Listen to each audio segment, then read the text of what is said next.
Good morning. It is Monday, February 27th, 2023, and this is DC Signal to Noise. We have seen more evidence that inflation is trending higher than the Federal Reserve's goals. USDA held its annual Ag Outlook Forum last week. We passed the 1 year anniversary of Russia's invasion of Ukraine.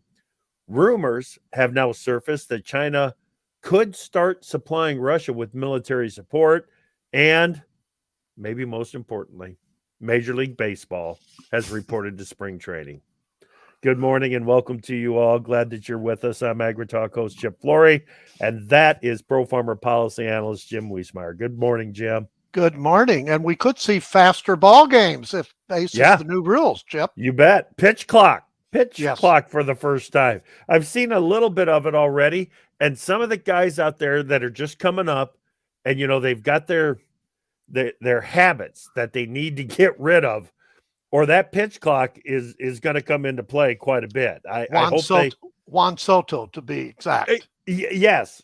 There are several that need to get that conquered. Man, it's good to see you again.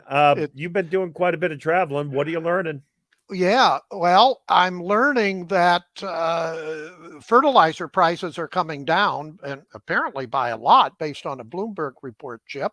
Second is poultry producers are really concerned because that bird flu has really zapped more than a few around the world too. Yeah. So they're beginning to ask questions. Why doesn't the administration and Congress provide aid to them like they've provided ad hoc disaster service for other crops and livestock? I'm hearing that.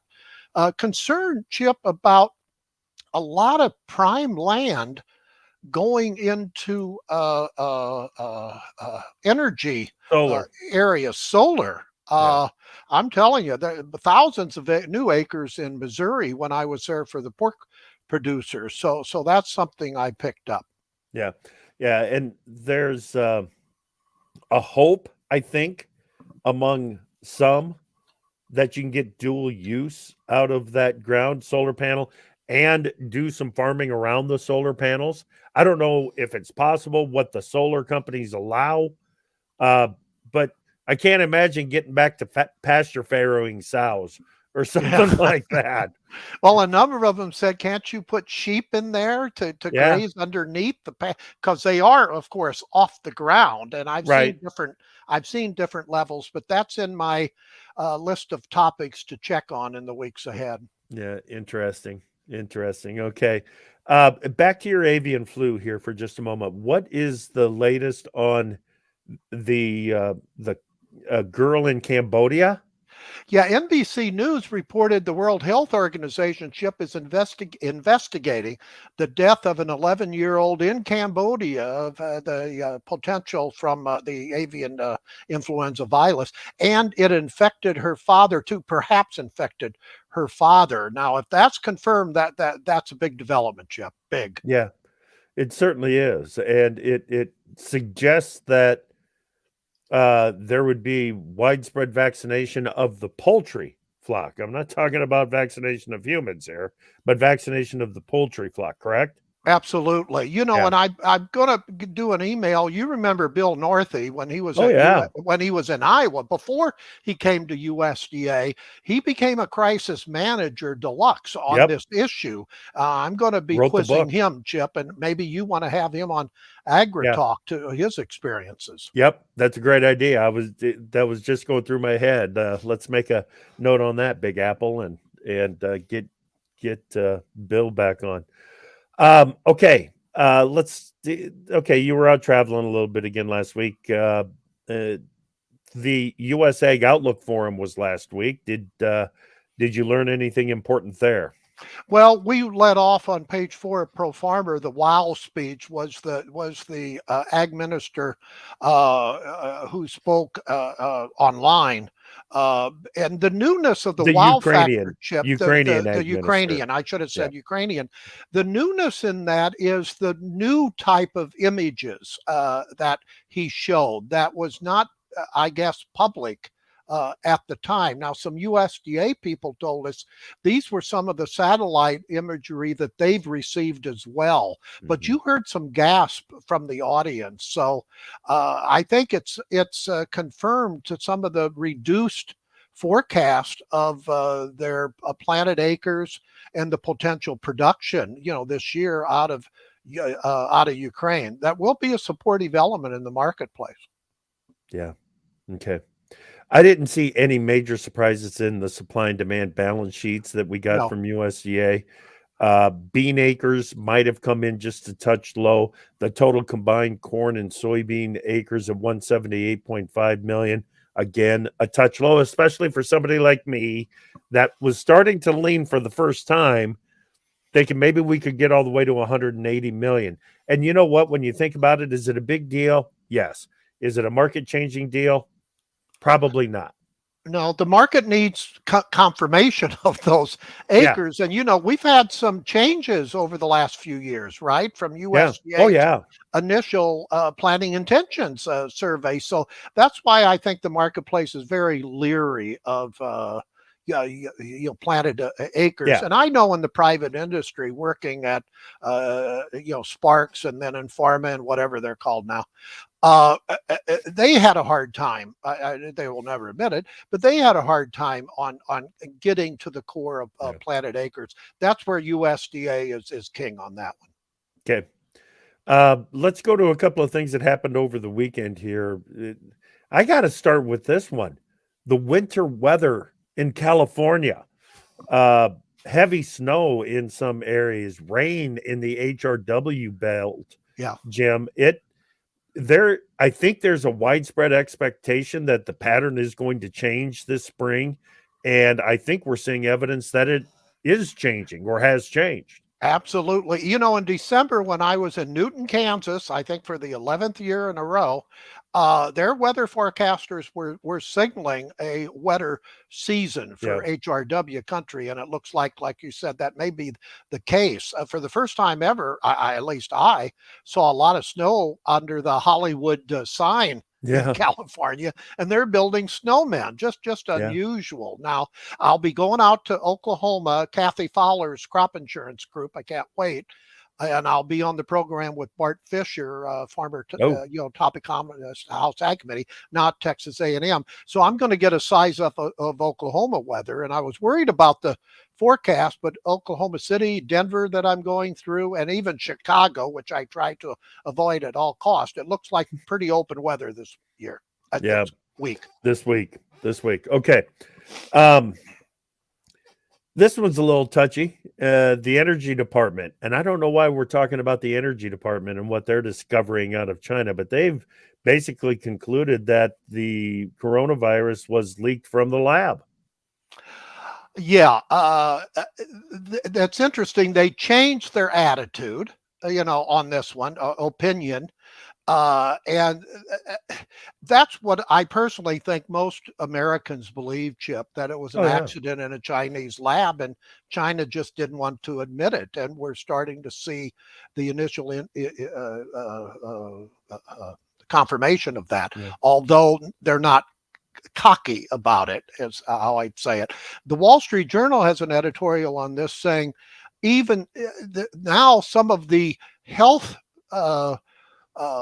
services are beginning to acknowledge that this could have been a lab accident. And that's a major change. If you recall, the general liberal media poo-pooed all this as conspiratorial theory. yep, So once again, we're seeing a revision of some of the early reporting after yeah, COVID-19. yeah, absolutely. And this is one of the reasons that so many lawmakers have demanded an investigation to find out where it originated so that we know exactly what we are dealing with. Yes, for any next time. Yeah. Yeah, Yeah. absolutely. I mean, if you let this, I won't call it nonsense, but the conclusion that it was somehow spread from eating bats or something like that, if you let that continue without understanding the true source, you've got limited ability to fight it going forward. So yeah, we have a series of 3 years changes later, on mask, on closing down schools, yeah, even on the very sensitive thing of vaccines that yeah, now over the weekend, Lancet, a noted publication in the health industry, came out and said, yeah, a natural immunity is just as good as 2 vaccines, Jeff. yep. So, but boy, they weren't saying that before. No, no, that is exactly right. Okay. Uh, we mentioned in the open that we passed the 1 year anniversary of Russia's invasion of Ukraine. And the development that I want to look at from over the weekend is uh, there are at least rumors that China is considering providing military aid for Russia. Drones, Uh, okay. drones, and What other kind things. what kind of aid and what does the US say about it?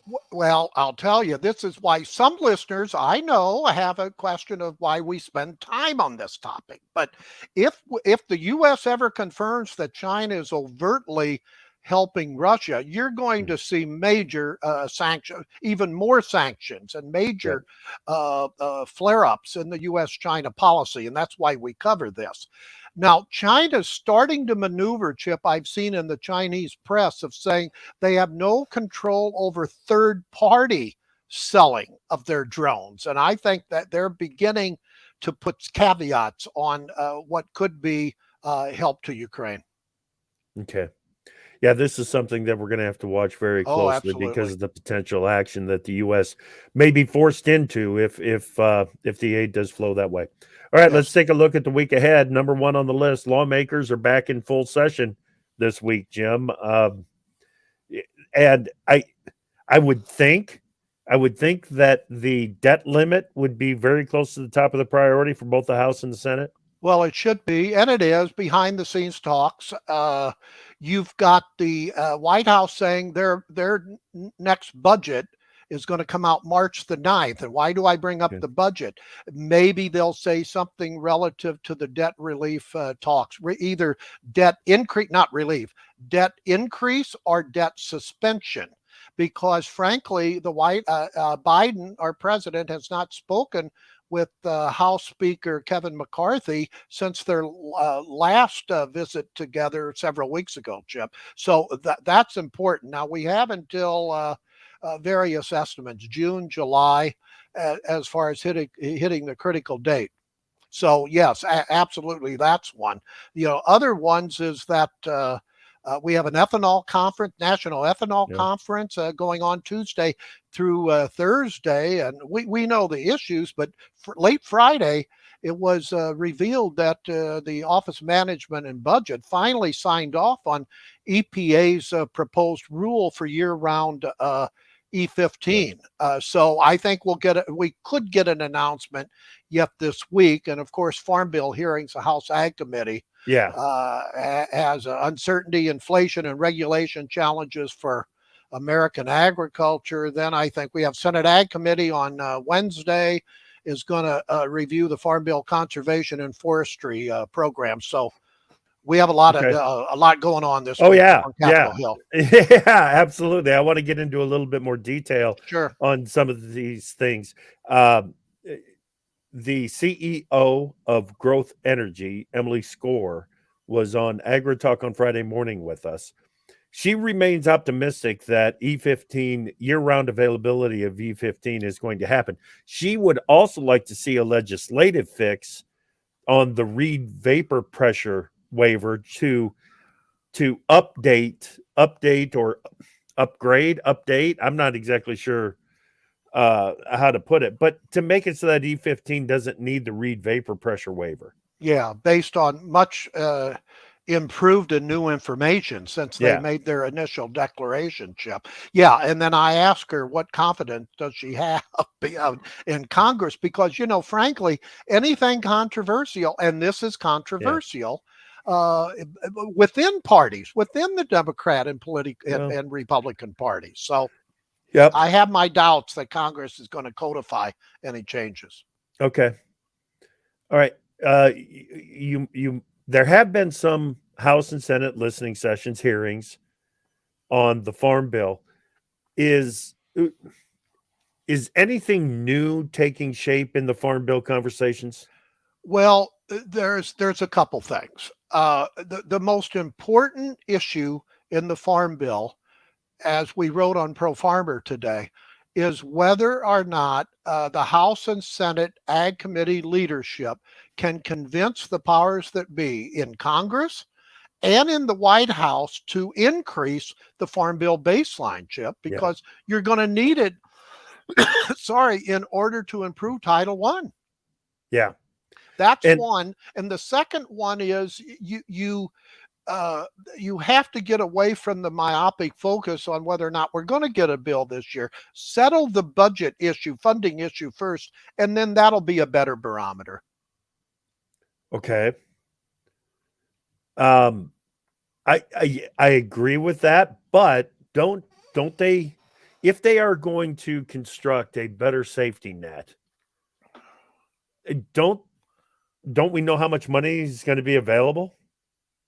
Well, we know from the OMB base Office Management and Budget baseline, but that's not going to be the final one. They'll come out with revised estimates. OMB will.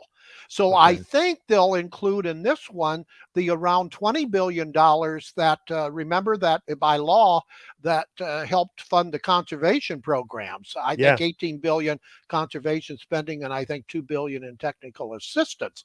Will that be part of the Farm Bill baseline? That's $20 billion.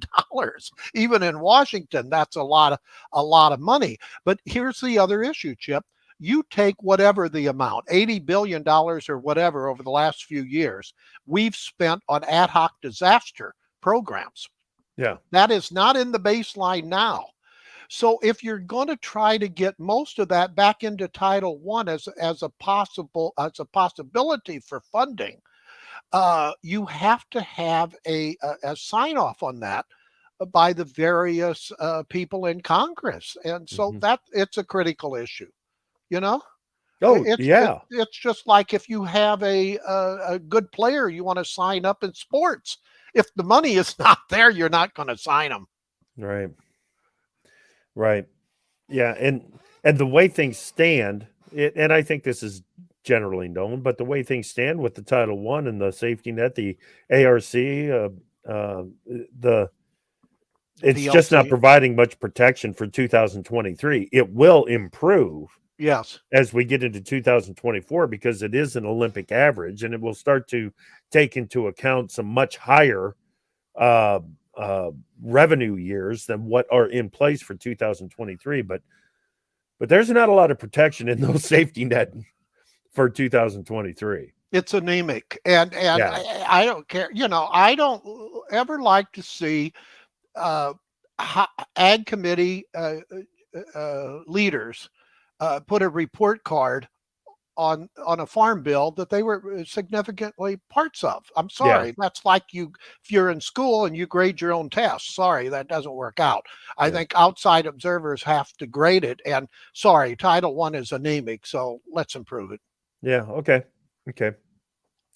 What about the recommendations from the Farm and Agriculture Climate Alliance? What did you make of those? I won't call it a nothing burger, but it's close to. It's the same, very similar to what they had before. And I think any group that puts out recommendations, and they should, Mhm. put a price tag on them. And don't hide behind the screen. We don't know what the final price tag is on our proposals. If they're going to be serious, come to the table with cost estimates, Chip. There was one from the group you mentioned about maybe waiving the payment caps in certain areas. AGI had a Disaster. consideration in there. Yeah, I think that's a note, something to watch, but it's going to be hard to convince this Congress, especially in an era of uh, debt reduction. Yeah. Yeah, the thing that I found interesting in here is a couple of things because the first, it's a climate alliance, and the climate is part of a major part of the consideration here, of course. A couple of things that I found interesting is they would like to move the programs that are being initiated or being implemented at USDA back over to the Farm Bill. That I think makes sense, doesn't it? Well, there is an energy title, so you would think so. But Yeah. whenever you get into turf issues, if it's another committee, I'm telling you, it's not impossible, but there's big hurdles. It's like FDA. If you want to move, I don't know how many hog producers I talked to last week in Missouri who has dealt with PRRS, Chip. Yeah. For about 10 years ago, they basically came out with the vaccine to deal with the PRRS, but FDA has still not signed off on it. And now, since that 10-year development, we've actually, with gene editing, we've even improved the outlook for that. Genetic resistance. Absolutely. And so again, but to move that decision to a much better USDA, because they've proven themselves in this area, that's a classic case where to move jurisdiction is very hard in this town. Yeah. Okay. We talked a little bit about EPA should finally give us the announcement on E15 year-round availability. That's good. And it should be positive based on what you and others have heard from Michael Regan, right, at EPA? Yeah. Yes. Yeah, absolutely. Let's go ahead and go over to the Supreme Court, because a couple of expected rulings and oral arguments are expected this week. Are we going to get the decision on Prop 12 out of California? Well, we reported last week that the famous Washington phrase, it's going to be out relatively soon. Yeah. Okay. I was told from now into very early March. So we're going to see. When I asked for evidence of our sources, they held back. So I don't know. I don't think there's a leak in the Supreme Court again. But the hog industry people that I talked with seemed fairly upbeat that we're going to get some type of an announcement by early March. Okay. And Prop 12, of course, is very important, because if it were to go against the hog industry, then the activist against U.S. agriculture will use that as a template. That is a launching pad. Yes, launching pad. That is a launching pad for their efforts. That is no doubt about that. All right, RT3. By the way, if you would like to participate in our final few minutes of conversation here this morning, there's a comments tab somewhere on your screen. You can click on that and send it our way, and we will try to get to it. RT3 says, WOTUS is danger. Regenerative ag is going for the big money. Traditional row crop farming is on the chopping block. I didn't know about this one. Joe Rogan's weighing in on the Regen ag shows. A big push for dollars. Rogan is a PR tool. I haven't seen much of that. No, but we'll check into it. RT3. Yeah. Definitely need to check into that and see what Rogan is talking about. Now, WOTUS, again, we should get hopefully some clarification from the Supreme Court no later than June, but usually any sensitive issues, and I would call WOTUS sensitive issue, usually is later rather than sooner. Yeah. So we'll see. Okay. The Supreme Court is also set to hear the oral arguments on the legality of President Biden's plan to forgive student loans. The reason that I think we need to talk about this is because this has inflationary considerations. If the loans are forgiven, this is affecting a group of consumers that are buyers. These people are spending because it's that time of their lives. Yes, when they are spending. So it is all about how much economic activity this group of people is generating. If it's forgiven, the Fed's job to control inflation is going to be that much more difficult. Yes, well, it'll be more difficult either way, Chip, because Wall Street Journal has an excellent story or stories in their paper today on this issue with the millennials, et cetera, that even if the Supreme Court okayed Biden's position on this, which would be shocking, by the way, to a lot of people. But if they did, then the same students would pile on even more debt. Yeah. Oh, they are. Yeah. Yeah. And so this is a mini crisis in the making, I think, either way. It, when the idea was first floated, maybe not first floated by the Biden administration, when it was first floated by Biden, that he would do it by executive order, the majority of people's reaction to it was, can he do that? Well, that's what we're trying to find out. What are the odds that if the Supreme Court says no, this can't be done by executive order, what are the odds that it comes up in the Senate? Well, they wouldn't get the 60 votes, Chip. But they might bring it up and make it a big issue. Oh, of course they will. No matter what, they'll bring it up. Optics, alone matter. Reasons optics matter on this one. We on Pro Farmer site, we have a chart that shows the use of executive orders by the most recent presidents, and Biden now has easily surpassed Trump and Obama. So that shows you how he's wielding his perceived power in this area due to a lack of getting totally what he wants from Congress. And this is when they controlled both the House and the Senate. Right. I remember complaining about it, for the first time really under Obama, and then really complaining about the use of executive orders when Trump was doing it, because it's just not the way to handle issues. And now Biden just blowing it. It's really, really amazing. Let's connect dots. You mentioned before the biofuels industry wants to codify. Yeah. The E15. That's the reason why, Chip. If it's codified, it's not so easy to issue executive orders. And that's why always go through Congress. Gotcha. Okay. Don't want to run out of time before we get to a couple of other things. March 1, there's going to be some changes to the Supplemental Nutrition Assistance Program, or SNAP. 32 states are making the changes that are basically going to remove the added provisions that have been in place for about 3 years now, Jim. Yes.